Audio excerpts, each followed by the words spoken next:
ايه يا ترى العلامات اللي بتعرفك ان البنت دي معجبه بيك نفسيا من ستوريهاتها؟ لو بتدور على علامات نفسيه خفيه تعرفك ان البنت دي معجبه بيك من خلال ستوريهاتها على السوشيال ميديا، يبقى الفيديو ده ليك. استناكم الاول تعملوا لايك وشير وتكتبوا لي في الكومنتات يا ترى تعرفوا منين ان البنت دي معجبه بيكم. هنتكلم في الفيديو ده عن تحليلات واشارات نفسيه وسلوكيه هنحلل بيها يا ترى البنت دي فعلا معجبه بيك ولا تهيألك. اول علامه تعرفك ان هي معجبه بيك هتلاقي بتتابعك بانتظام، متفاعله معاك على اي حاجه انت بتنزلها بشكل مباشر او غير مباشر. هتلاقي مثلا كل ما انت بتنزل ستوري هتلاقي متابعاه، تفتح كل ستوريهاتك بسرعه، حتى لو مش بتتفاعل، حتى لو مش بتعمل لك لايك وشير، حتى لو ما بتعملكش اي حاجه خالص، بس مجرد ما انت بتنزل ستوري من هنا تلاقيها اسرع واحده دخلت بصت على الستوري، وده بيدل على اهتمامها. اللاواعي بيخليها دايما متابعه كل اخبارك. ساعات ممكن تلاقيها عملت كمان ايه، عملتك كلوز فريند، يعني حطيتك مثلا في الناس، في دايره الناس اللي هي منزله الستوري مخصوص عشان تشوفها، بتحبك تشوف محتواها الخاص، عايزه تعرفك بطريقه غير مباشره ان انت من الناس المهمين بالنسبه لها، فحطيتك في خانه الكلوز فريند. العلامه اللي بعد كده انها بتستخدم الاستوريهات كانها اشارات ليك، يعني مثلا بتشاركك اغاني رومانسيه، بتنزل كلمات غامضه، اللي هو مثلا حاجه كده بتدل على حالتكم مع بعض، انتوا زعلانين فتنزل ان احنا النهارده اتضايقت انا وحد عزيز عليا، فرحانين عملت حاجه كويسه فتقول لك النهارده كان احسن يوم او احلى يوم في حياتي عشان جات لي هديه حلوه من حد عزيز عليا. بتبين بطريقه غير مباشره وساعات بطريقه مباشره ان هي مهتمه بيه، او بتنزل اغاني رومانسيه على اساس ان انت تاخد بالك والحدق يفهم. العلامه اللي بعد كده ان هتلاقيها ممكن كمان بتنزل بوست بشكل عام، بتنزل كلام عادي خالص بس كلام كله ليك، موجه ليك. يعني مثلا تنزل جمله زي حد فاكرني النهارده، تبص للكاميرا كده، هتلاقيها بتستخدم ايموجيز مثلا وهاشتاجات غريبه زي الايموجي ده، او حد فاهم، يا ترى حد خد باله من اللي حصل النهارده. طيب انت مثلا مش واخد بالك، هتلاقي العلامه اللي بعد كده بتعمل ايه بقى، بتحاول تجذب انتباهك بطريقه غير مباشره. يعني هتشارك مثلا، تنزل صور، تنزل فيديوز ليها فيها مثلا تلمس شعرها، بتبتسم ابتسامه خجوله، بتعمل حاجه مثلا ان انت علقت عليها لابسه، قلت لها حلو الاوتفيت اللي انت لابساه ده، اللون ده حلو عليكي، فتلاقيها لابساه وتقول ايه رايكم في لبسي النهارده، ايه رايكم في اللون ده حلو عليا.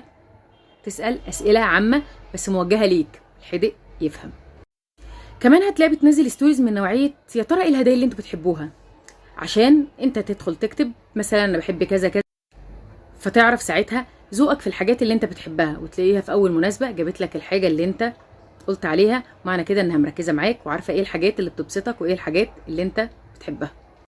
العلامه اللي بعد كده اسمها الغيره او الاختبارات الخفيه. يعني ايه بقى، يعني بتشارك مثلا محتوى في تلميحات عن المنافسه، بتحاول تلفت نظرك ان هي ممكن ترتبط بحد تاني، بتشوفك هتغير ولا لا. ممكن تنزل مثلا تكتب الواحد مش عارف ليه بعض الناس بقت تبعد عنه، عشان انتوا مثلا زعلانين في الفتره دي، فعايزه تجيبها لك بطريقه غير مباشره ان انت بتبعد، انا مهتميه بيك، انت مهم عندي، فليه. فتعمل ايه بقى، هتلاقيها مثلا ممكن تتفاعل مع ستوريهاتك القديمه، يعني تلاقي عملت لايك رياكت على صوره انت منزلها من سنه، من سنتين، من كذا شهر. هتلاقي بتدخل تدور في ستوريهاتك القديمه، في البروفايل عندك، صورك القديمه، اي حاجه ليها علاقه بيك بتدور فيها، وتعمل لك بقى مثلا لايك، تعمل لك رياكت مثلا حتى لو بالغلط.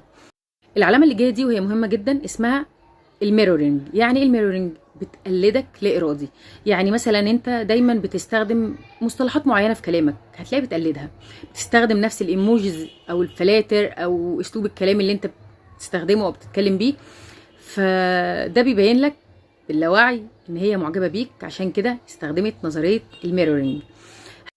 هستناكم تكتبوا لي يا ترى ايه العلامات اللي انتوا بتشوفوها على الشريك، واقدر اقول لكم ساعتها يا ترى دي علامه اعجاب ولا اختلط عليك الامر.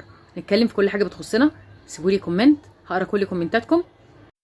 اهم حاجه ان انت تستفيد من العلامات دي بس ما تبالغش في تفسيرها، يعني مش كل حاجه معناها ان هي معجبه بيك، ممكن تكون شخصيه اجتماعيه، ممكن بعض العلامات تكون متوافقه مع ان هي معجبه بيك، وبعض الحاجات التانية لازم نختبر معاها اختبار التفاعل. يعني لو حسيت بالاشارات دي جرب تتفاعل مع ستوريهاتها، شوف رد فعلها. في حاجه تانية كمان اللي هي الجرأه الواعيه. يعني ايه الجرأه الواعيه؟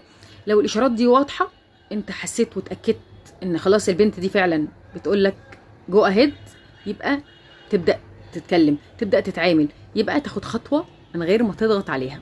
وطبعا هستناكم تقولوا لي في كومنتات يا ترى لاحظتوا العلامات دي قبل كده ولا لا، اتعاملتوا مع العلامات دي ازاي.